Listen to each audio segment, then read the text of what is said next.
નમસ્કાર દર્શક મિત્રો, મહામંથનમાં આપ સૌનું સ્વાગત કરું છું। ગુજરાતમાં ખેડૂતને મોબાઈલમાં મેસેજ પડવાના શરૂ થયા કે ખેતીમાં નુકસાની બદલે આટલી સહાય તમારા ખાતામાં એ આવી રહી છે, સરકાર એ સહાય આપી રહી છે, ત્યારથી ખેડૂતોમાં એ ગણગણાટ હતો કે નુકસાન આટલું થયું પણ સહાય આટલી જ મળી છે। તો જ્યારે પણ સહાયની વાત આવે ત્યારે સરકારના એ નિયમો લાગુ પડે છે જેનાથી ખેડૂતોને ઓછા વળતર મળ્યાની એ હંમેશા લાગણી થયા કરે છે।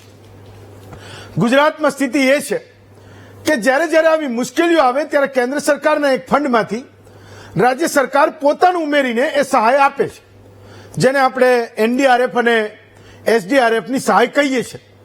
તો જ્યારે પણ રાજ્ય સરકાર આ ફંડમાંથી ખેડૂતોને સહાય આપવા માંગતી હોય તો એને કેન્દ્ર સરકારના એ સહાયના નિયમોને ક્યારેક વળગી રહેવું પડે છે। તો કેન્દ્ર સરકારની એ સહાય એ રાજ્ય પાસે અનામત પડી છે, રાજ્ય સરકારે એ પૂરતા ના હોય, એ પૈસા એને એવું લાગે કે આ ઓછા છે તો એ કેન્દ્ર સરકાર પાસેથી માંગવા પડે છે, જેમાંથી આ આખો મુદ્દો એ જન્મ્યો છે। પણ સ્થિતિ એટલી વિકટ છે કે આ સહાયની રકમ એ પહેલા 4,500 હતી, એ પછી 4,500 પછી એ 6,500 થઈ અને હવે 8,500 રૂપિયા, 8,500 રૂપિયા એ હેક્ટર દીઠ ચૂકવાઈ રહ્યા છે। તો આ વખતે રાજ્ય સરકાર એવું ધારતી હતી કે એના ફંડમાંથી એ 2,500 રૂપિયા ઉમેરે તો હેક્ટર દીઠ એ બિન પિયત વાળા ખેડૂતોને 11,000 રૂપિયા એ મળી શકે। તો એવું એ થયું પણ ખરું, ક્યાંક લોકોને 2 હેક્ટરના એ 22,000 મળ્યા પણ છે અને કેટલાક લોકોએ મેસેજ બતાવી રહ્યા છે કે અમને 1,200 રૂપિયા મળ્યા, 1,700 રૂપિયા મળ્યા કે 2,100 રૂપિયા એ એના ખાતામાં આવ્યા છે। પણ જ્યારે સહાય ચૂકવાઈ તો ખેડૂતોના ખાતામાં જ્યારે પૈસા આવ્યા તો ખેડૂતોને એવું લાગી રહ્યું છે કે અમે નુકસાનના પ્રમાણમાં એ અમને સહાય મળી નથી।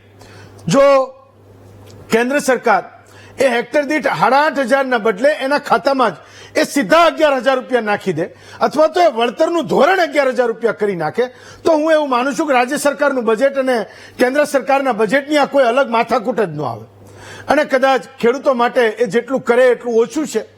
તો 11,000 ના બદલામાં એ સહાયની રકમ હેક્ટર દીઠ 15,000 પણ એ સરકાર કરી શકે છે, એને કોઈ રોકતું નથી, એ કિસ્સામાં ના કોઈ વિરોધ કરવાનો છે।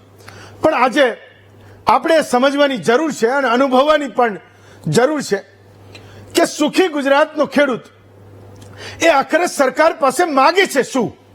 મને નથી ખબર કે ગુજરાતના કોઈ ખેડૂતે એ નુકસાની પછી સહાય માટે સરકારની સામે કોઈ મોરચો માંડ્યો હોય, પણ એની માંગ એ છે કે ખાતર, બિયારણ અને દવા એને સસ્તા મળે અને સૌથી મોટો મુદ્દો એ એની જણસીના ભાવ છે, જે લોહી અને પરસેવો એક કરીને જે ખેડૂત એના ખેતરમાં પકવે છે એના ભાવ એને નથી મળતા। જ્યારે માર્કેટમાં જાય તો એને ભાવ મળે, એ માત્ર એક મુદ્દો છે જે ગુજરાતનો ખેડૂત એ સરકારો પાસેથી અપેક્ષા રાખે છે, માગે છે અને એના માટે પણ એ મોરચો કાઢતો નથી। તો રાષ્ટ્રીય કૃષિ ભાવ પંચ એ ખેડૂતોને વ્યાજબી ભાવ મળે એની ચિંતા કરે, એની સાથે સાથે ખાવાવાળાની પણ ચિંતા કરે છે, વાપરનારાની પણ ચિંતા કરે છે। એ ભાવોની ચિંતા સરકારે કરવાની હોય પણ એ કૃષિ પંચ એ હંમેશા એ ચિંતા કરે છે અને હું એવું સમજુ છું કે આ ક્યારેય ના ખતમ થાય એવી ચર્ચા એ સતત ચાલતી રહેશે। ખેડૂતોની મુશ્કેલી એ રોજે રોજે વધતી જાય છે। આજે ખેતી કરનારો માણસ એ ખેતી માટે કોઈ વસ્તુ ખરીદવા જાય તો એ વસ્તુના ભાવ સામે એ સામેનો માણસ એ નક્કી કરે છે, પણ ખેડૂત જે વેચવાની એની જણસી છે, એને કઈ પકવ્યું છે, એ જ્યારે વેચવા જાય એમાં કૃષિ ભાવ પંચ એ વાપરનારી ચિંતા કરે છે। સારી વાત છે, ચિંતા કરવી જોઈએ, પણ એ સરકાર એની ચિંતા કરે, કૃષિ ભાવ પંચ એ કદાચ આમાં એક બાજુ રહે તો ગુજરાતનો ખેડૂત, એ દેશનો ખેડૂત એ કદાચ આશીર્વાદ એ હું માનું છું કે આપતો હશે।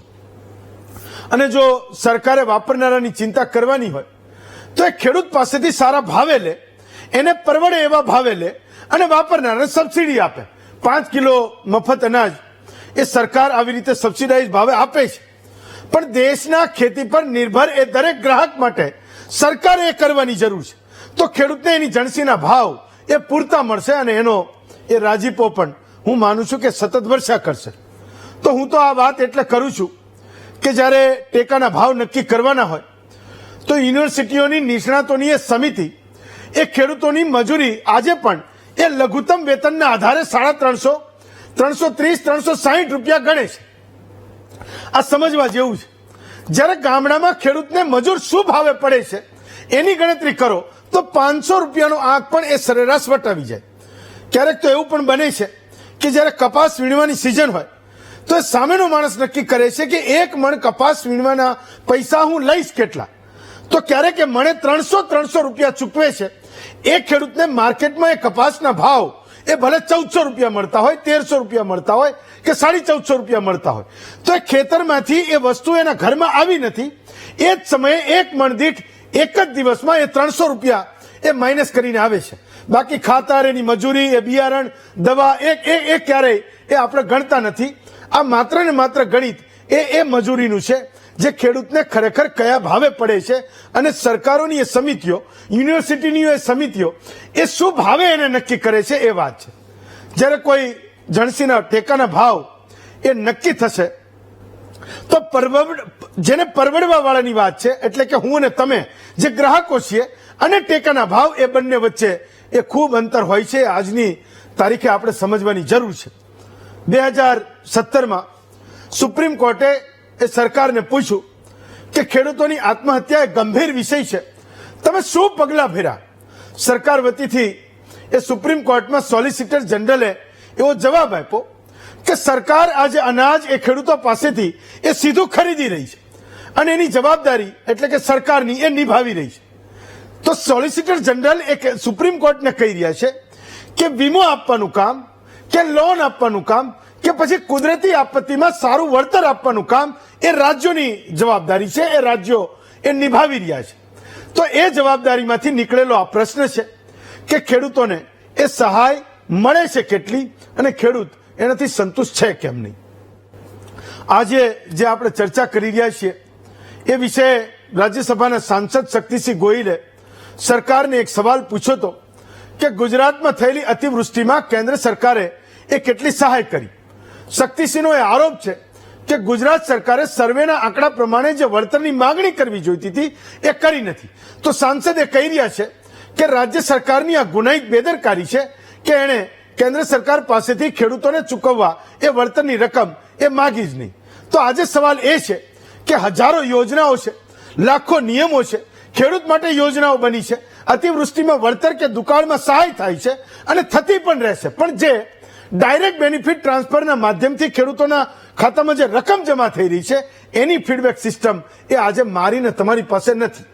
તો આજે કોઈ એક આરોપ કરશે, એનો જવાબ તમે પોલિટિકલી આપી શકશો, એ જવાબ રાજ્ય સરકાર એ આંકડાઓના આધારે આપી શકશે, પણ કોઈ તપાસ તો કરે કે આ યોજના બની કે ખેતીને એ કેટલીક કામમાં લાગી. એ ખાનાઓમાં પણ જમા ઉધાર થવું જોઈએ કે સરકાર દાવો કરે અમે કરોડો રૂપિયા ખેડૂતોના ખાતામાં સહાય તરીકે મોકલ્યા, પણ એ ખેડૂતના રાજીપાનો કોઈ સર્વે તો હોય તો મને લાગે છે કે આ મળ્યા અને નહીં મળ્યાના આરોપો બંધ થશે અને ખેડૂતનો રાજીપો એ ખુદ પોતે બોલશે કે હા આટલી રકમ એ મારા ખાતામાં એ પડી છે. તો આજનો આપણો મુદ્દો છે કે નુકસાની સામે વળતર ન માગ્યું હોવાના દાવાનું એ સત્ય છે શું? તો સૌથી પહેલા એ આરોપ થયો એ શક્તિસિંહ ગોહિલે જે વાત કરી એને સાંભળી લઈએ અને પછી હું આ ચર્ચાને ખુલ્લી મૂકું. સંસદ રાજ્યસભામાં ગુજરાતમાં અતિવૃષ્ટિથી જે ખેડૂતોને નુકસાની થઈ છે એના સંદર્ભમાં મારો એક પ્રશ્ન હતો, જેનો જવાબ ભારત સરકાર દ્વારા મારફત મને મળ્યો છે. આ જવાબ ખૂબ ચિંતાજનક છે. કેન્દ્ર સરકારે કહ્યું છે કે જ્યારે કોઈ મોટી કુદરતી આફત આવે ત્યારે એનડીઆરએફમાંથી સહાયની મોટી રકમ મળે, પરંતુ રાજ્ય સરકાર દ્વારા નુકસાનીનું સર્વે કરીને કોઈ આવેદન આપવામાં આવે, માંગણી કરવામાં આવે ત્યારે આ રકમ છૂટી થતી હોય છે. 2024 દરમિયાન અતિવૃષ્ટિથી ગુજરાતમાં નુકસાન થયું, પરંતુ ગુજરાતની સરકારે કોઈ પણ પ્રકારનું નુકસાની માટેનું માંગણી કરતું આવેદનપત્ર કેન્દ્રને નથી આપ્યું. માટે કેન્દ્ર તરફથી એનડીઆરએફમાં જે સ્પેશિયલ સહાય મળવી જોઈએ એ નથી મળી શકી. નુકસાનીમાં વધારે ફાયદો મળવો જોઈએ, એના બદલે માંગણી પણ નહીં કરવાની, આવેદન પણ નહીં આપવાનું. હું માનું છું આ એક ગુનાહિત બેદરકારી છે અને ગુજરાતની જનતાને ઘોર અન્યાય ગુજરાતની ભાજપની સરકાર દ્વારા થયો છે એ વાતનું ભારોભાર મને દુઃખ છે. ચાલો તો આજે આપણી સાથે 5 વક્તાઓ છે. લક્ષ્મણભાઈ સિંગાળા અને ભરત લાડાણી બંને ખેડૂત છે. મનસુખભાઈ પટોળિયા આપણી સાથે કિસાન સંઘના નેતા તરીકે બેઠા છે. મનહરભાઈ પટેલ છે, કોંગ્રેસના નેતા છે, ને હિતેન્દ્રભાઈ પટેલ છે, ભાજપના નેતા છે, થોડી વારમાં જોડાશે. પણ લક્ષ્મણભાઈ, જે આરોપો શરૂ થયા અને મેં કીધું કે એક ફીડબેક સિસ્ટમ નથી, પણ ખેડૂતોએ નીચેથી મેસેજ બતાવી રહ્યા છે કે અમારા ખાતામાં 2100 જમા થયા, 2500 જમા થયા. કોઈ કહી રહ્યું છે કે અમારે નુકસાન 44,000 નું હતું, પણ એ સહાય અમને 20,000, 21,000, 22,000 રૂપિયા મહત્તમ એ મળી છે.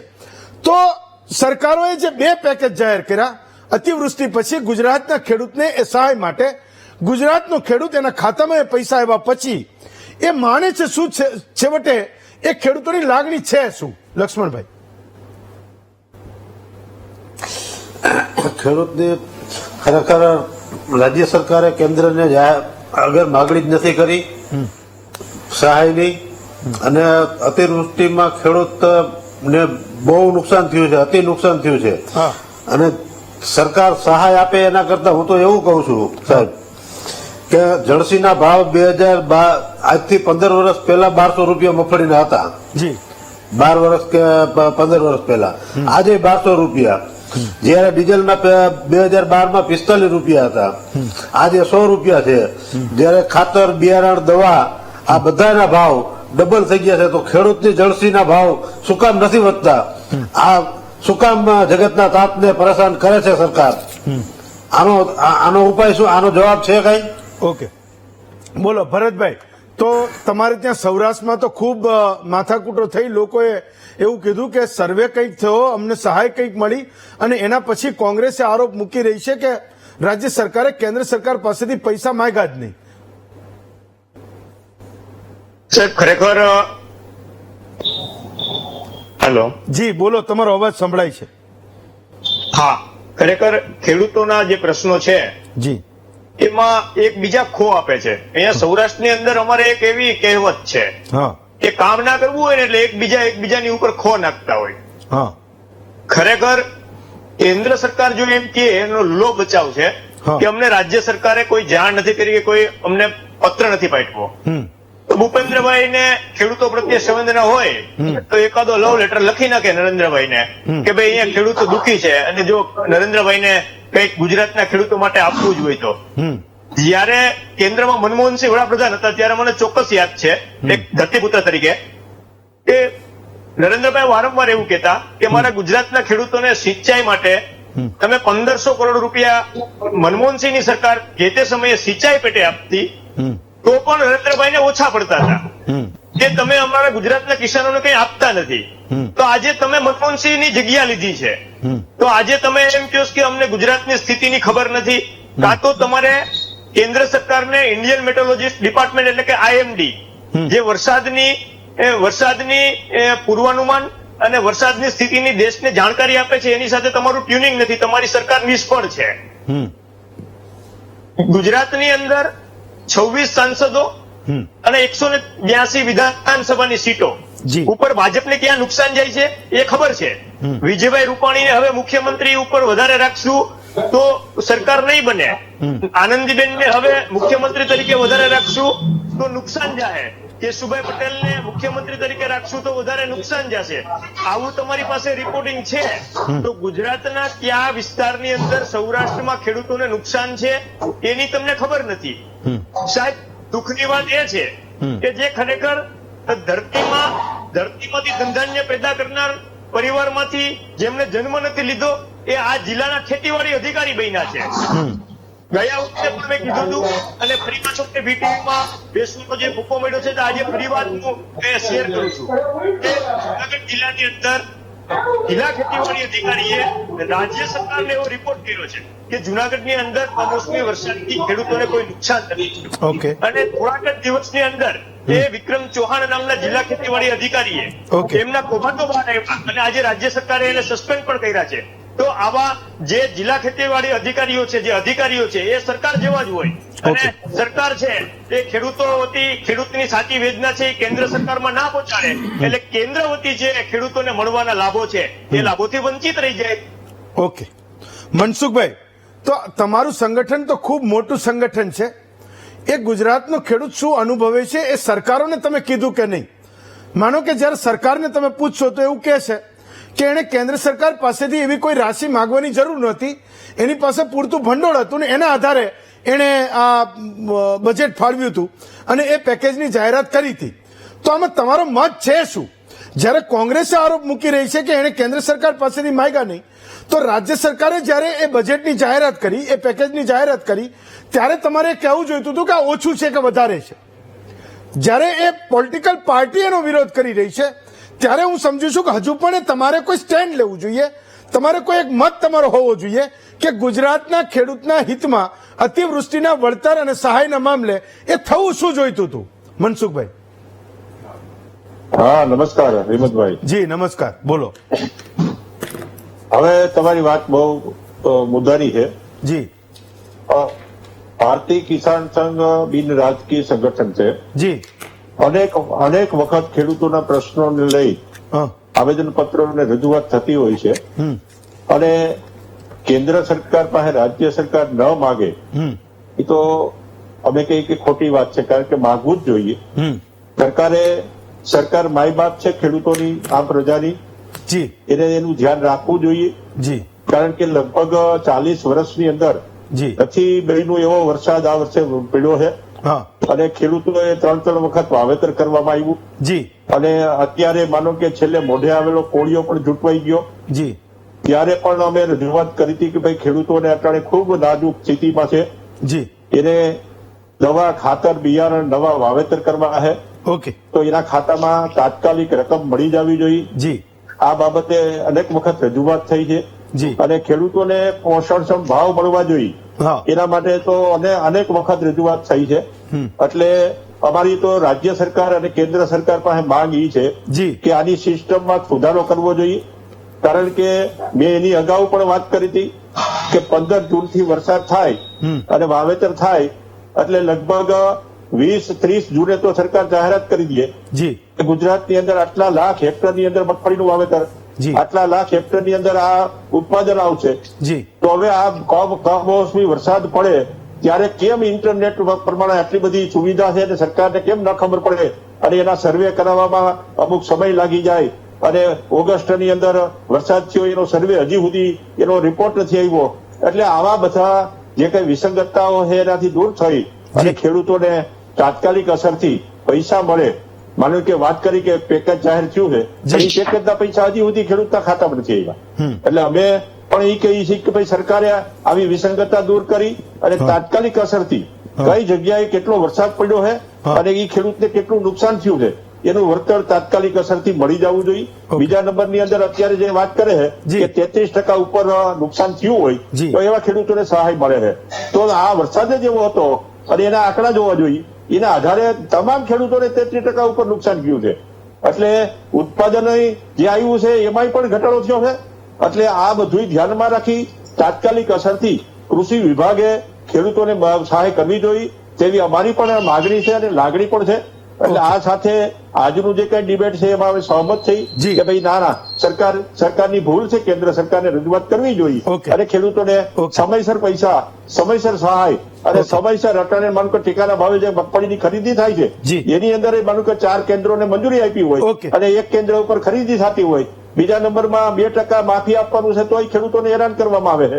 એટલે ખરેખર ટેકાના ભાવથી જે ઉત્પાદન થયું છે જેની પણ ખરીદી વ્યવસ્થિત રીતે નથી થતી. એટલે સરકારે આની ઉપર ધ્યાન દેવું જોઈએ. દરેક કેન્દ્રો ઉપર, જિલ્લા કેન્દ્રો ઉપર ધ્યાન દેવું જોઈએ. માત્ર અધિકારીને નિમણૂક કરી દીધી અને એ કામ ન કરે તો એની સામે પગલા લેવા જોઈએ તેવી અમારી પણ માંગ છે. ચાલો, હું કોંગ્રેસ અને ભાજપને આરોપ અને પ્રત્યારોપ પર જવાબ માંગુ એ પહેલા એ ખેડૂતોને પણ પૂછવા માંગુ છું. કાળુભાઈ જુનાગઢથી છે.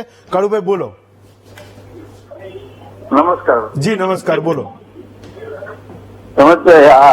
આ સરકાર છે ને એ ખેડૂત વિરોધી સરકાર છે. અત્યાર સુધીમાં ખેડૂતોને કઈ આપ્યું જ નથી. આ સમયસર આ વખતે રવિ પાકમાં ખાતર પણ નથી મળ્યું. ઓકે. હવે એની ઉત્પાદન ઉપર સીધી અસર થવાની અને એમાં સરકાર કરતા ખેડૂતનો વાંક વધારે છે. દરેક જેટલી ખેડૂત મતદારો વધારે આવે છે ને એ સીટ ઉપર તમામ ઉપર ભાજપની બધા ધારાસભ્યો છે. આ ઇકો ઝોન આવે છે, બધા ભાજપના જ ધારાસભ્યો આજુબાજુમાં છે, કોઈ અવાજ નથી ઉઠાવતા. હવે ખેડૂતો મામલે ખૂબ બોલ્યા મનહરભાઈ. તો એક મુદ્દો એ છે જે મારી સમજણ કહે છે કે શક્તિસિંહ એવું કહે છે કે કેન્દ્ર સરકાર પાસેથી રાજ્યએ પૈસા માંગ્યા જ નહીં, તો આ કોર્પસ ફંડ છે ને એ તો રાજ્યને એની રીતે કેન્દ્ર સરકાર આપે જ છે.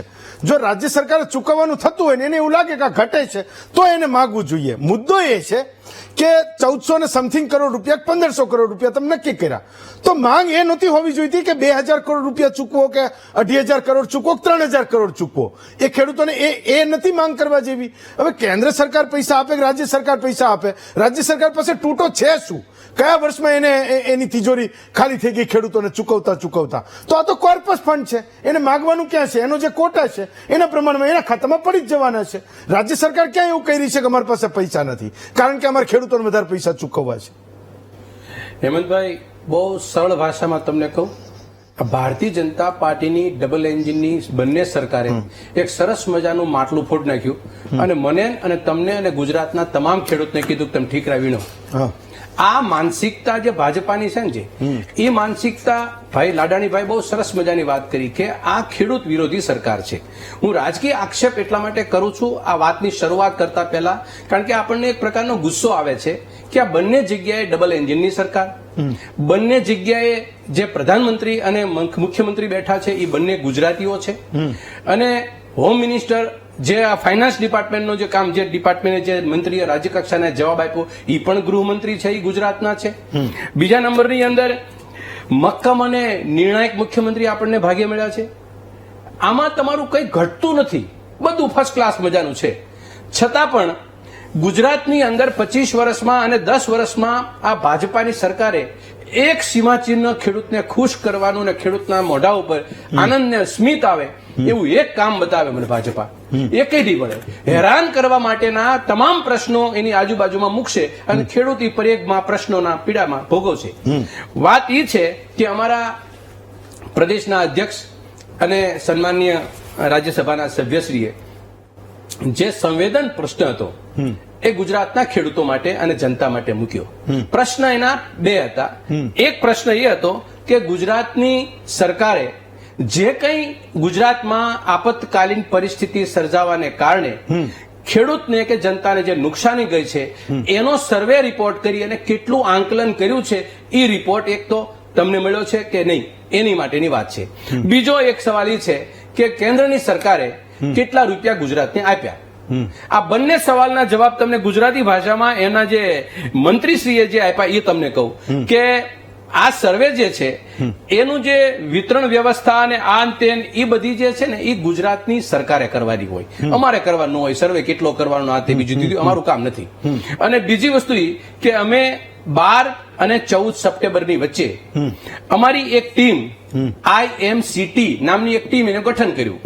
એ ટીમ અમે કોઈના કહેવા થકી નહીં, ગુજરાત સરકારે અમને નથી બોલાવ્યા, પણ એમ જ અમે ટીમ ત્યાં મોકલી અને એ ટીમ ને સર્વે કરી અને એ પાછા અમારી પાસે આવ્યા. પરંતુ આ રાજ્ય સરકારે અમને કોઈ પ્રકારનો અહેવાલ કે નુકસાનીનો અનુમાન એવો રિપોર્ટ ઔપચારિક રીતે પણ અમને આપ્યો નથી.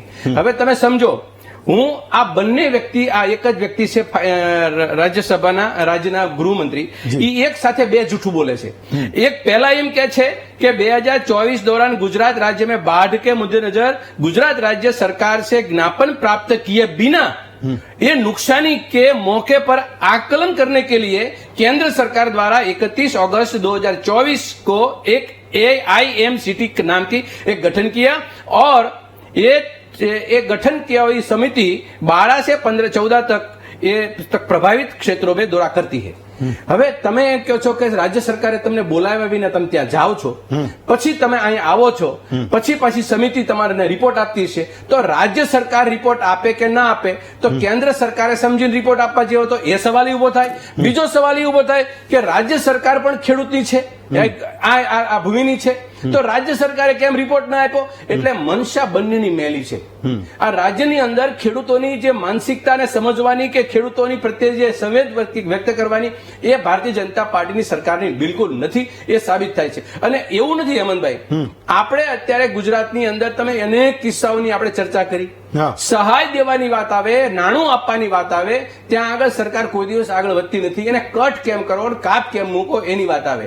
હું તમને એક નાની એવી એક વાત કરતો આની સાથે, કારણ કે પૈસાનો વ્યવહાર છે ને જે એ ભાજપાને એનો કાર્યક્રમ બહુ લાડાણીભાઈ બહુ સરસ મજાની વાત કરી કે તમારું આંકલન છે ને તમારી સીટ ઉપર, તમારું એક બૂથ ઉપર ને પેજ પ્રમુખ ઉપર ત્યાં સુધી તમારી ટીમ કામ કરતી છે.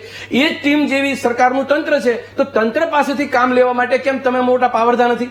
સરકારે તમને તો 156 ઉપર 160 સુધી સીધે પહોંચાડી દીધા છે, પણ આ બાબતની અંદર ખેડૂતો નથી. હું તમને એક બીજો દાખલો આપું, કેટલું જૂઠું બોલે છે એનો દાખલો તમને કહો ને, કેટલું પૈસો નથી આપ્યો. 2015-16 ની અંદર આ દેશના ખેડૂતો કેટલા એ સરકારે જાહેર કર્યા? 14 કરોડ અને 64 લાખ. અને આજની તારીખે હેમંતભાઈ, એ જે તમે બહુ ઢોલ ટીપે છે પીએમ કિસાન સન્માન નિધિ, એ કેટલા ખેડૂતોને મળે છે? માત્ર 9 કરોડની.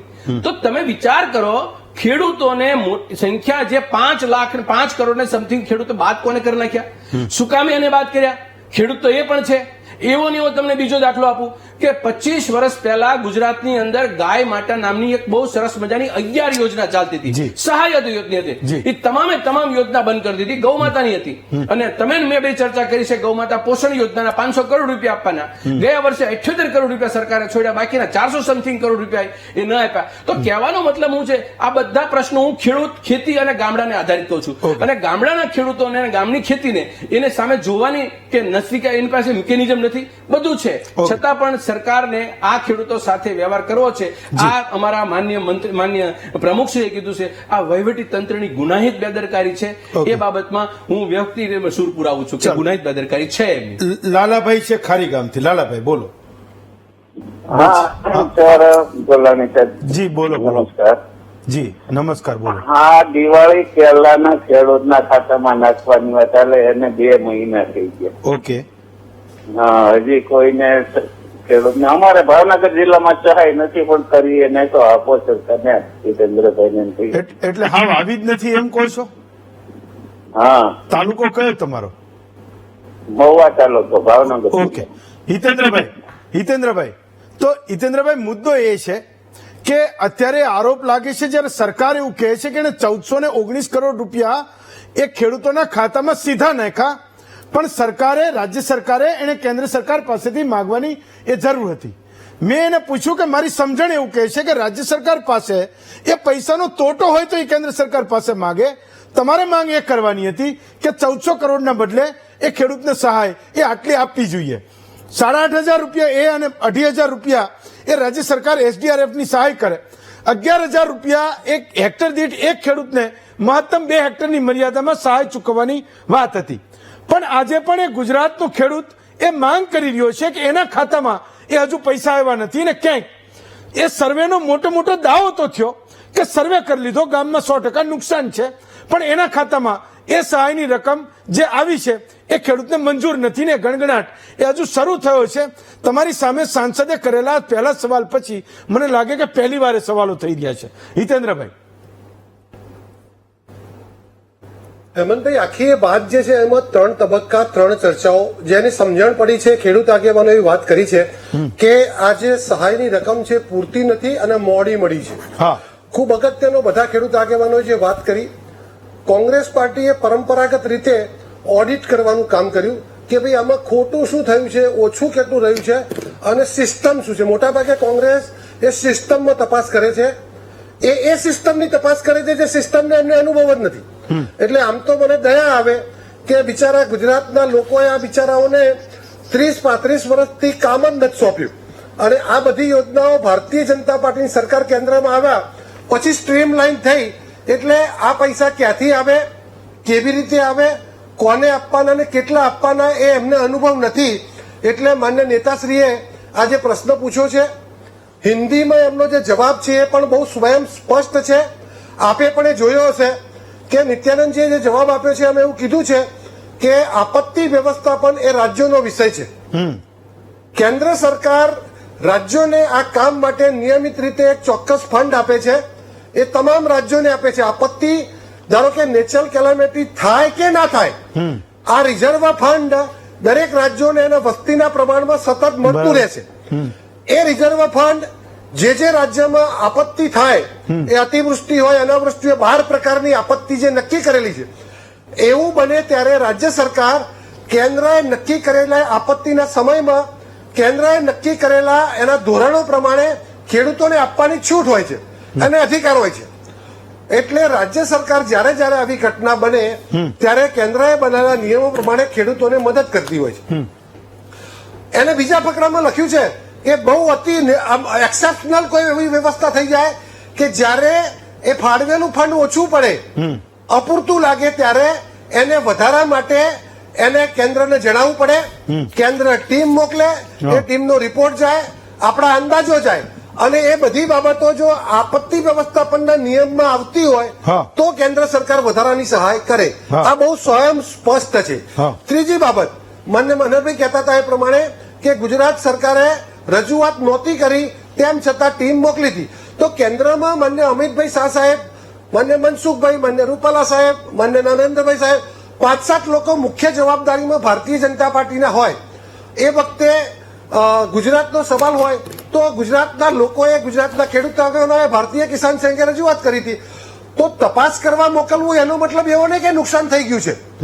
કોઈ ટીમ આવે, તપાસ કરી છે, ગુજરાત સરકારે એને અંદાજ આપ્યા હતા, એમણે ટેબલ ટોક કર્યો છે કે ભાઈ આ જે પ્રકારનું નુકસાન છે, એટલા પૈસા તમારી પાસે છે અને હવે વધારાના કંઈ આપવાનું લાગતું નથી. એટલે રાજ્ય સરકારે પોતાના ફંડમાંથી એમાં ઉમેરો કરીને ગુજરાતના ખેડૂતોને પૈસા આપ્યા છે.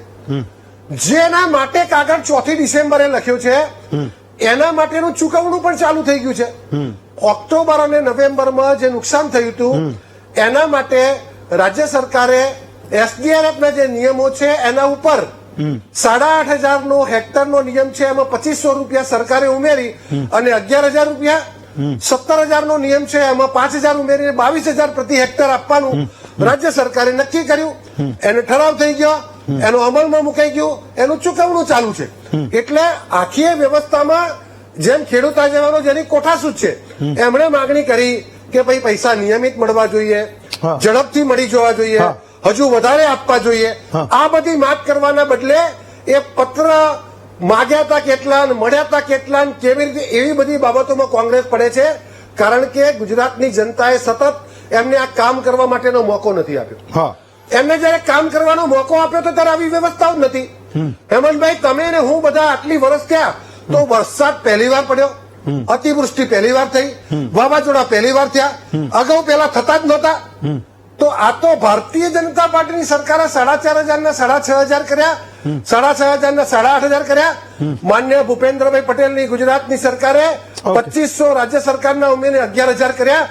આ બતાવે છે કે ગુજરાત સરકારની, ભારતીય જનતા પાર્ટીની સરકારની ખેડૂતો માટેની પ્રતિબદ્ધતા કેટલી છે. અને રાજ્ય સરકારને જરૂર પડી હતી ત્યારે બિપરજોય વાવાઝોડામાં પેકેજ મોટું થયું હતું, તાઉતે વાવાઝોડા પેકેજ મોટું થયું હતું, ત્યારે આપણે એમાં સુપરવિઝન પણ થયું હતું, એમાં દરખાસ્ત પણ થઈ હતી અને 1,000 કરોડ રૂપિયા કેન્દ્ર સરકારે આપ્યા હતા ખરા. આખી એ વ્યવસ્થા ઓટોમેટિક ગોઠવાયેલી છે. ભૂતકાળમાં આયોજન પંચ પાસે આપણે વાટકો લઈને માગવા જવું પડતું હતું. જ્યારથી નરેન્દ્રભાઈ મોદી સાહેબની સરકાર આવી, નીતિ આયોગની રચના થઈ, ત્યારથી પ્રતિ 5 વર્ષ માટે રાજ્યને કેટલું એસડીઆરએફ મળે એ નિશ્ચિત જ છે. ઓકે, તમે એવું કીધું કે કેન્દ્ર સરકાર એવું નક્કી કરે છે કે એવી કોઈ એક્સેપ્શનલ સ્થિતિ હોય તો એ રાજ્ય સરકાર માગે. તો આ વખતે રાજ્ય સરકારને એવું કેમ નહીં લાગ્યું હોય કે ગુજરાતમાં જે અતિવૃષ્ટિ થઈ, જે જિલ્લાઓમાં વરસાદે ધમરોળ્યા, જે ખેડૂતોને નુકસાન થયું, એ એક્સેપ્શનલ સ્થિતિ હતી. આ વખતે કેમ એક્સેપ્શનલ સ્થિતિ રાજ્ય સરકારને નહીં લાગી હોય? હેમંતભાઈ, તમારી વાત સાચી છે, ખેડૂતોને નુકસાન પણ વધારે થયું હતું, પણ આપણે જે માગવાના હતા ને નુકસાન નહોતું માગવાનું. એસડીઆરએફ ના નિયમો પ્રમાણે જે વળતરની રકમ થાય એ માગવાની હતી. એટલે અહીંયા 6.5 લાખ હેક્ટરમાં જે નુકસાન થયું એને આપણે 2 લાખ હેક્ટર પ્રમાણે પૈસા ચૂકવવાના થતા હતા. 8.5 લાખ હેક્ટરના પૈસા ચૂકવવાના થાય તો 8,000 પ્રમાણે જે રકમની જરૂર પડે એ રકમ ગુજરાત સરકારના એસડીઆરએફ ફંડમાં હાજર હતી. આપણને એવું લાગ્યું કે આ જે એસડીઆરએફ ના નિયમો પ્રમાણેનું ફંડ છે એ હજુ ઓછું છે, એટલે અમે લોકોએ ભારતીય કિસાન સંઘે રજૂઆત કરી ખેડૂત આગેવાનોએ રજૂઆત કરી, ભાજપ કિસાન મોરચાએ રજૂઆત કરી, એટલે માન્ય મુખ્યમંત્રી શ્રીએ 8,500 માં 2500 ઉમેરીને 11,000 પ્રતિ હેક્ટર.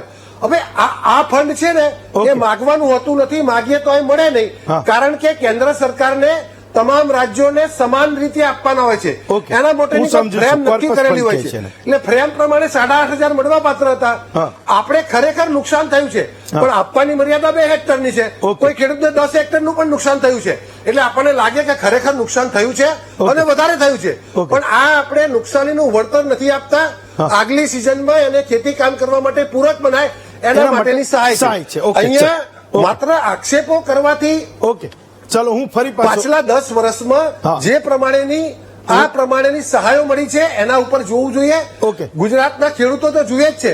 ગુજરાતના ખેડૂતોને એ ખબર પણ છે કે ભાજપની સરકારની માનસિકતા કેવી છે. આ સરકારની માનસિકતા સારી છે. એનો દોર પણ શરૂ કરીએ. ઉપલેટાથી એક બેન છે, નામ આપવા માંગતા નથી. બેન બોલો, તમારો શું પ્રશ્ન છે? હેમંતભાઈ, જય માતાજી. જય માતાજી, બોલો બોલો બેન. હા, છે ને તમે કાયમ ના કાયમ મીટિંગ ના ભેગી કરો, ઘરા ના ઢસડો. આ સરકાર છે ને ખેડૂતની છે જ નહીં. એ ખેડૂતનું કાંઈ હારું ઈચ્છતી જ નથી. અહીંયા જે ભાઈઓ બેઠા ને ના ફેવરમાં બોલે છે, તમે એક જ ખેડૂતના બોલો છો. તમે મારી ચિંતા કરો એટલું પૂરતું છે. હું મારી ફરજ તો નિભાવું. અમારા ફેવરમાં બોલો છો, તમારો આભાર. બાકી કોઈ બોલતું જ નથી. હેમંતભાઈ, થેન્ક યુ બેન, થેન્ક યુ. સુખી તો જગ સુખી, એવું છે અત્યારે. Thank you very much. તમે ખૂબ ચિંતા કરી, ખૂબ ચિંતા કરી. થેન્ક યુ બેન. મનોહરભાઈ, તમારે કઈ કેવું તો મૂળ મુદ્દો એ હતો કે સરકારે માગવાની તો જરૂર છે નહીં, એની પાસે હતા. મેં જે કીધું એને જે જવાબ આપ્યો કે ભાઈ પૈસા તો હતા, એક્સેપ્શનલ સ્થિતિ લાગે તો એ રાજ્ય સરકારે માગવાના, તો એ નથી લાગે, એ મુદ્દો છે. મનોહરભાઈ. હેમંતભાઈ, મને આ વાતને છે ને ભારતીય જનતા પાર્ટી સરકાર કઈ રીતે મૂલવે છે ખબર નથી, પણ નરેન્દ્રભાઈ અને ઉપર બેઠા એ તો અંતર્યામી લોકો છે, એને બધી ખબર પડી જ જાય છે અને ખબર હોય જ છે બધી. એવું નથી હોતું કે એને ખબર નથી હોતી. વાત તમે યાર એક સીધી સાદી વાત છે.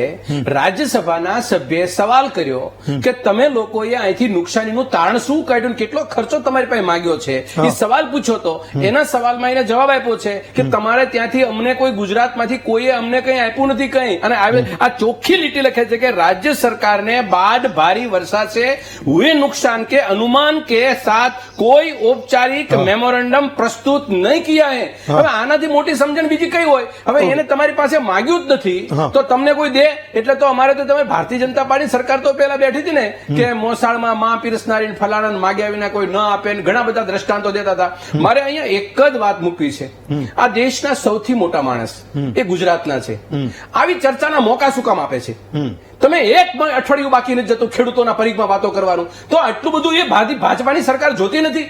ખેડૂત મારો આત્મા ને ખેડૂત મારો અન્નદાતા, અબ બહુત હુઆ કિસાન પર અત્યાચાર, આ બધા શબ્દો ને આ બધા વાતો ક્યાં ગઈ? મુદ્દો એ છે હેમંતભાઈ, અને રાજકીય મુદ્દા ખર્ચાય તે ખેડૂતોની સામે બસ આવી ચર્ચાઓ કરીને તે પૂરી કરી નાખવાની. કોઈ સવાલનો જવાબ ઉકેલાય જ નહીં. મને હિતેન્દ્રભાઈ બધી સવાલના જવાબ આપ્યા, બધું બરાબર છે, પણ તમે એટલું તો વિચાર કરો. રાઘવજીભાઈને પહેલા વખતે પૂછ્યું 2 દિવસમાં સહાય આપશું, પછી પૂછ્યું 7 દિવસમાં સહાય આપશું, પછી કે દિવાળી પહેલા સહાય આપશું. હજી સાહેબ સહાયના ઠેકાણા નથી. તમે દર વખતે વાયદા મારો છો. તમને એવું નથી થતું કે હું ભાજપનો આગેવાન છું, 25 વર્ષથી તમે ખેડૂતોને કહો છો અમને બહાર કાઢ નાખ્યા, અમને બહાર કાઢ નાખ્યા. અરે ભાઈ બહાર કાઢ નાખ્યા બોલ તો કરીએ છીએ ને ખેડૂત માટે. બોલતા હોય છે મેં, હું કામ તો ઘરે નો બેસી ગયા હોય મેં, પણ બોલીએ છીએ એટલા માટે કે તમે ખોટું કરો છો ભાઈ, અને એ ખોટું કરવાનું બંધ કરી દો. તમને હજી આશીર્વાદ આપજો. હું દર વખતે કહું છું હેમંતભાઈ, હજી આશીર્વાદ આપશે. દિનેશભાઈ છે બોટાદથી. દિનેશભાઈ બોલો. દિનેશભાઈ તમારે ટીવી નો અવાજ બંધ કરી દો તો વાત થશે. દિનેશભાઈ બોલો. હા, હાલો હેમંતભાઈ, નમસ્કાર. જી નમસ્કાર, બોલો.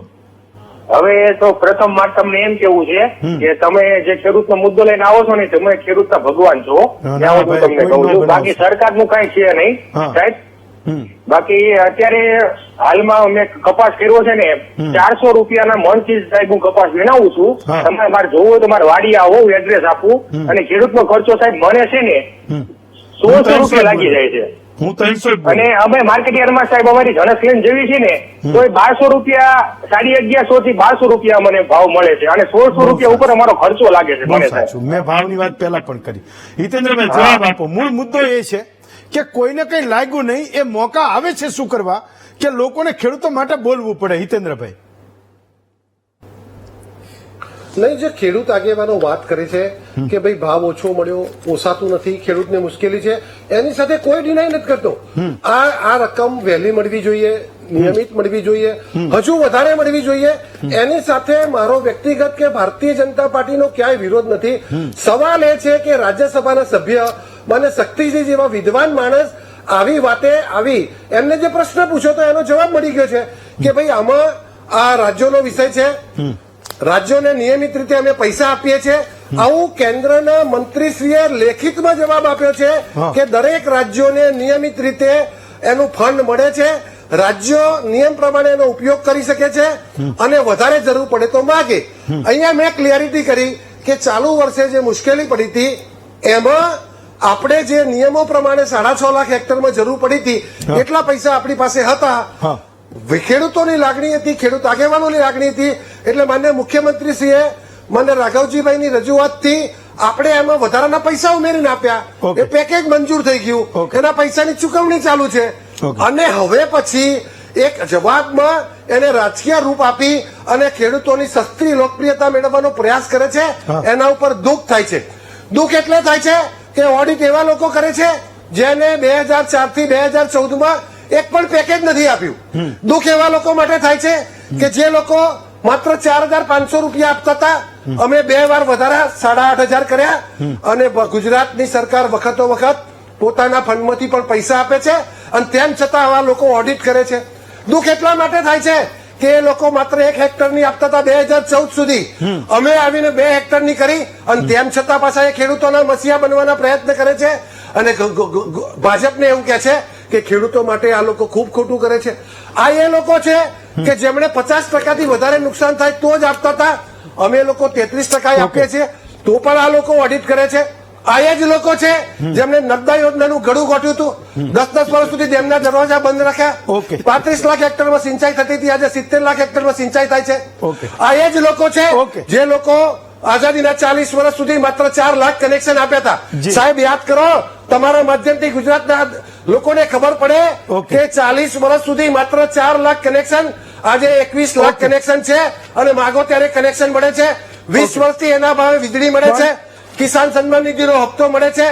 અને મનહરભાઈ, ગુજરાત એકમાત્ર એવું રાજ્ય છે જે 0% વ્યાજે ધિરાણ આપે છે. તમે તો 18% સહકારી વ્યાજ લઈ અને ખેડૂતોનું લોહી ચૂસ્યું સાહેબ. 15-20 હજારનું ધિરાણ નહોતા આપતા. ચલો, આ બધું થતું હતું એટલે જ તમારો વારો આવ્યો અને અગેન ને અગેન એ તમારો વારો આવી રહ્યો છે. ચમનભાઈ છે વંથલીથી. ચમનભાઈ બોલો. સાહેબ, હવે ભાજપ વાળાને એમ કહો કે રાયડું નાખોમાં તમે બહુ રાયડું નાખોમાં, એટલે કે અમારા 4% પૈસા છે ને, 4% પૈસા અમારા 23-24 ના બાકી, 22-23 ના બાકી છે કેન્દ્ર સરકાર પાસે. 0 વ્યાજમાં આપે ને અમને. ઝીરો વ્યાજમાં આપે છે ને, એટલે પૂછો મફતમાં વ્યાજમાં સરકાર આપે, નામ કરે, પૂછડું કરે, બધી વાતો કરે ને. બેંક કઈ હતી ચમનભાઈ? કઈ બેંક હતી? નહીં, બેંકમાં આપે તો અમને આપે ને, સરકાર આપે તો અમને બેંક આપે ને. પણ એમ નહીં, કઈ બેંકમાં તમારું ખાતું ચાલે? અમે બરોડામાં છીએ, બરોડામાં. Bank of બરોડામાં. તો આગળ નેશનલાઇઝ બેંકનો જ મુદ્દો છે જે વારંવાર લોકોએ ફરિયાદ કરે છે કે એની પાસે એ કેન્દ્ર સરકારના પૈસા આવ્યા છે કે નહીં આવ્યો હોય પણ અમને 4% મળ્યા નથી. મુદ્દો એ છે, એક બ્રેક લઉં, બ્રેક પછી પાછા આવીશું, પણ મુદ્દો એ છે કે મોટા ભાગે વળતરના જે પ્રશ્નો છે, સહાયના જે પ્રશ્નો છે, એ માત્ર ને માત્ર સૌરાષ્ટ્રથી એ જાજા પ્રશ્નો છે. આજે અમે લોકો એ કેમેરા અને માઇક લઈને પહોંચીએ ને એમને પૂછીએ તો કે તો બોલવું નથી, પણ માનો કે ફોન લાઈન ખુલે તો દરેક લોકોને કંઈક ને કંઈક બોલવું છે. કેટલાક લોકો પર્સનલમાં એ વોટ્સએપ પણ કરે છે કે ભાઈ મારો તમે એ ટર્ન આવતો નથી, બહુ બધા લોકોના ફોન આવે છે. સવાલ એ છે કે આ જે સહાય પેકેજ ચૂકવાય છે એ માત્ર ને માત્ર સૌરાષ્ટ્રના લોકોને ચૂકવાય છે કે નથી ચૂકવાતું અને બાકીના લોકોને કોઈ મુશ્કેલી નથી, એ ક્યારેક એ સમજ પડતી નથી. એક બ્રેક લઈએ, બ્રેક પછી એ આશા રાખીએ કે ગુજરાતના બીજા પ્રાંતમાંથી, બીજા જિલ્લામાંથી પણ કોઈ એનો ફીડબેક આપે કે હા અમારી સાથે પણ એ કંઈક આવું થયું છે. બ્રેક લઈએ, બ્રેક પછી પાછા આવીએ. બ્રેક પછી સ્વાગત છે આપનું મહામંથનમાં. મધુબેન છે અમદાવાદથી. બોલો મધુબેન, તમારે અમદાવાદમાં ક્યાં ખેતી આવી? અમે અમદાવાદ, મારે પણ જુનાગઢ બાજુ છે, રાજકોટમાં. ઓકે, બોલો. અરે ભાઈ જીતેન્દ્રભાઈ એમ કે છે કે કોંગ્રેસના વખતમાં 4.5 આપતા હતા અને 4 આપતા હતા અને અમે 8 આપીએ છીએ. તો ત્યારે ખાતરના ભાવ શું હતા, યુરિયાના ભાવ શું હતા, એ વિચારો જોઈ ગઈ. અને આ 2000 તમે કેટલો ટાઈમ છે દિવાળી પહેલાના, આજે હપ્તું કાલે હપ્તું, આજે હપ્તું કાલે હપ્તું, વર્ષમાં એમાં તમે 3 હપ્તા પૂરા કરો છો એટલું પૂછો. ચાલો ફાઇન, શહેરવાળાને પણ ખૂબ જરૂરિયાત હોય છે. યસ. મનસુખભાઈ, એક મુદ્દો એ સમજાવી શકો તો કે મોટા ભાગે જયારે પણ આ વળતરની વાત હોય એટલે સહાયની વાત હોય તો એ સૌરાષ્ટ્રના લોકોને કેમ સૌથી વધારે માથાકૂટ હોય છે? હું એ સમજવા માંગુ છું કે તમને ફીડબેક આવતો હશે કે ઉત્તર ગુજરાતમાં કોઈ, હું સમજુ કે મુશ્કેલી નહીં હોય, 22,000 હેક્ટર દીઠ નક્કી કર્યા, લોકોને મળી ગયા હશે, જેને પણ નુકસાન થયા હશે, અથવા તો જે કંઈ મળ્યું હશે એમાં એને સંતોષ હશે. દક્ષિણ ગુજરાતમાં ખબર નહીં, કોઈને મુશ્કેલી છે નહીં. એ જ સ્થિતિ મધ્ય ગુજરાતની છે, ત્યાંથી કોઈ ફરિયાદ કરતું નથી. હું તો એ પણ નથી જોતો. અત્યારે હું એ જોઉં છું કે નેતાઓ પણ સૌરાષ્ટ્રમાં એ ધામા નાખીને બેઠા છે અને એ ખેડૂતોને કહી રહ્યા છે અથવા ખેડૂતોનો અવાજ બની રહ્યા છે કે આમનું વળતર એ ઓછું આવ્યું, આમની સહાય ઓછી આવી. ઉત્તર ગુજરાત, દક્ષિણ ગુજરાત ને મધ્ય ગુજરાતના નેતાઓ એ એકદમ ભાગ્યશાળી છે આ બાબતે. રાધર ભાજપના નેતાઓ ને કોંગ્રેસના પણ, કે કોઈની ફરિયાદ જ નથી, કશી ફરિયાદ નથી. મનસુખભાઈ.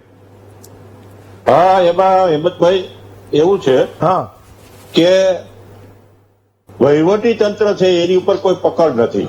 ઓકે. બીજા નંબરની અંદર જે ચૂંટાયેલા પ્રતિનિધિઓ છે, જી, ધારાસભ્ય હોય, સંસદ સભ્ય હોય, જી, એને પણ ચિંતા કરવી જોઈએ.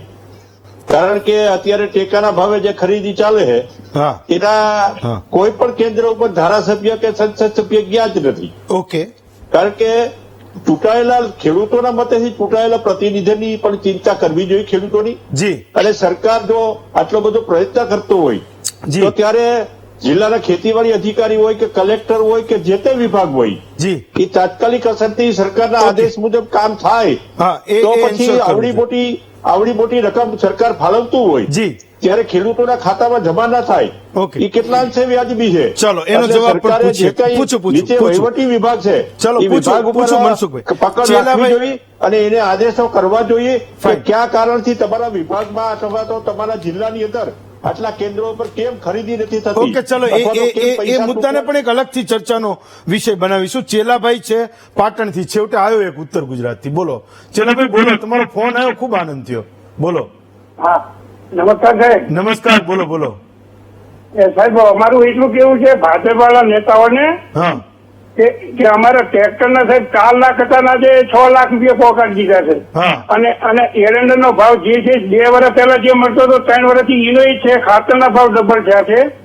તો આ બધા ખેડૂતને આ બધું ક્યાંથી પોવાય છે? ચાલો, તો લોકો પણ સમજે છે. Yes, Manarbhai, last 1 minute. Manarbhai. Hemantbhai, આ જે 4-5 ફોન આવ્યા એ અમારા કામનો, અમારી વાતનો એ વજૂદ સાથે છે, એના ઉપર સ્ટેમ્પ મારે છે. પહેલી વસ્તુ તો એ કે આ જે પ્રશ્ન છે એમાં એ લોકોએ કહી દીધું, રાજ્ય કક્ષાના મંત્રીએ, કે તમે અમને મોકલ્યું નથી. એટલે અહીંયા આગળ આપણે ફૂલ સ્ટોપ એ લાગે છે કે કેન્દ્રની કોઈ સહાય મળી નથી અને આપવા માંગતા પણ નથી. મારું તો આ ભાઈ આપણે કિસાન સંઘના નેતા છે એને અને આગેવાનોને મારે કહેવું છે કે ભાઈ અમે કોંગ્રેસની સરકાર હતી ત્યારે અનેક પ્રશ્નો ઉપર ઘણી બધી આંદોલન ને આ તેમ થતું હતું, પણ છેલ્લા 15-17 વર્ષમાં આ બધું બંધ થઈ ગયું. જે ગુજરાતની અંદર ને દેશમાં ઇનપુટ્સ ઉપર બિયારણ, જંતુનાશક દવા અને ફર્ટિલાઇઝર ઉપર, બિયારણ તો નથી આપ્યું હજી, એના ઉપર જે જીએસટી લગાવ્યા છે એ તો આ દેશના ખેડૂતો ઉપર તો એક કુઠારા ઘાત બરાબર છે. પણ છતાંય કિસાન સંઘ બંધ છે, બોલતું કોઈ નથી. એનો પણ એક મોટો આંદોલન છે. બીજું પાક વીમા જેવી પદ્ધતિ, જમીન માપણી જેવી પદ્ધતિ અને ખેતીને લગતા એમએસપી ને લગતી પદ્ધતિ, આમાં ક્યાં આંદોલન કરવા જેવું નથી. એમાં ખેડૂતો સંતુષ્ટ છે. હું કિસાન સંઘના મિત્રોને પૂછું તો આમાંથી કોઈ ખેડૂતો જાગો, માત્ર રાજકીય પક્ષ તરીકે તો અમને કાઢી મૂકે છે. કોઈ લોકોનું શાકભાજી સારા ભાવ ન આપતા હોય, વેળતા હોય, એક કોઈ કોંગ્રેસના કિસાનનો ખેસ પહેરીને બેઠો હોય તો કે આ તો કોંગ્રેસનું દરકત છે, ખેડૂતને આ ખેડૂત નથી કોઈ, આ તો કોંગ્રેસ વાળા છે એમ કે દૂધ કદાચ ભાવ નહીં મળતા હોય, દૂધનું કેન કોઈ ઢોળ છે આંદોલન કરશે ને એમાંનો કોઈ કોંગ્રેસનો ખેસ પહેરેલો જો કહે છે આ ખેડૂત નથી, આ તો કોંગ્રેસ વાળા છે. આવી પરિસ્થિતિમાં ભારતીય જનતા પાર્ટીનો મહાવરો 25 વર્ષનો જબરજસ્ત છે. એ મહાવરાની સામે લડવું હોય તો સમગ્ર દેશના અને રાજ્યના ખેડૂતોએ એક થઈ અને જે અત્યારે દિલ્હીની અંદર બેઠા છે એ ખેડૂતનો જજ્બો, એ વાત 700 ખેડૂતોનું શહાદત રોરાણી છતાં પણ એ મુખ્ય મુખ્ય મુદ્દો છે કે અમને એમએસપી મળે આપણા માટે અને આપણા બાળકોના ભવિષ્ય માટે એમએસપી અનિવાર્ય છે. આ સરકાર કોઈ કાળે સમજવા તૈયાર નથી. હું કિસાન સંઘના કાનમાં નાખવાનો પ્રયત્ન કરું છું કે તમે પણ એમએસપી માટે બહાર નીકળો અને ખેડૂતોને મિનિમમ ભાવ મળે તો જ ખેતીને આટલી સઘન બનશે ને સદ્ધર બનશે ને ખેડૂતના દીકરા તરીકે આપણે સ્વાવલંબન ખેતરમાં ઉભા રહી શકીશું. હિતેન્દ્રભાઈ, લાસ્ટ 1 મિનિટ. હિતેન્દ્રભાઈ મનરભાઈ પૂછ્યું. હા હેમંતભાઈ, મુદ્દાઓ જે છે કે આખી વ્યવસ્થામાં સમયાંતરે પ્રશ્નો બદલાયા. એક સમય હતું કે વીજળીનું કનેક્શન ગામમાં મળે, પછી વીજળી મળે, પછી દિવસે વીજળી મળે, તો પ્રશ્નો બદલાતા ગયા, આપણે એમાં સોલ્વ કરતા ગયા. ધારો કે એમએસપી પરથી ખરીદી નહોતી થતી, ખરીદી થાય તો પહેલા દિવાળી ઓળી પછી થતી હતી, તો દિવાળી પહેલા થાય, સમયસર થાય તો ખાતામાં પૈસા મળે, હવે અઠવાડિયામાં મળી જાય.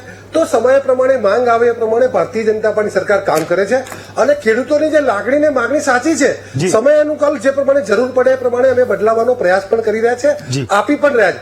મને દયા કોંગ્રેસની આવે છે કે એ 5 લોકો કે 25 લોકો એ મોટિવેટેડ વાત કરે અને સ્ટેમ્પ મારે છે, અને જ્યાંથી ખેડૂત આંદોલન જેને મોટિવેટ કર્યું હતું હરિયાણાથી, પંજાબથી, મહારાષ્ટ્રના વિદર્ભ વિસ્તારમાં, હમણાં જ આ બધા લોકોએ સ્ટેમ્પ માર્યા. ભાઈ ગુજરાતની વાત જવા દો, હરિયાણામાં સ્ટેમ્પ માર્યો, મહારાષ્ટ્રના વિદર્ભ માટે તો તમે એટલો બધો વિદર્ભને બદનામ કર્યો તો, નાસિક વિસ્તારને એટલે બદનામ કર્યો તો, ત્યાં કોંગ્રેસનું ખાતું નહીં ખોલ્યું આખા વિદર્ભમાં.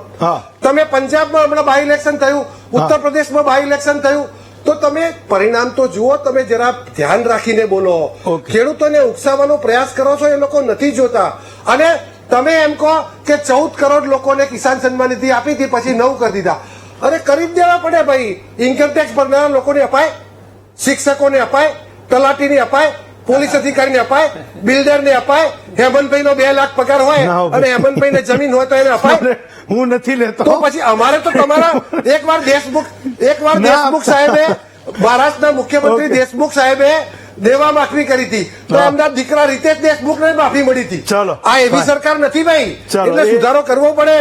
ચાલો, ખૂબ બધા નૈતિકતાના મુદ્દાઓ પણ છે, પણ હું એવું સમજુ છું કે ખેડૂતોની અપેક્ષાએ ખરું ઉતરવું એ દરેક સરકારની પોતાની સૌથી મોટી જવાબદારી છે અને સરકારો સમજે એ આવકાર્ય છે.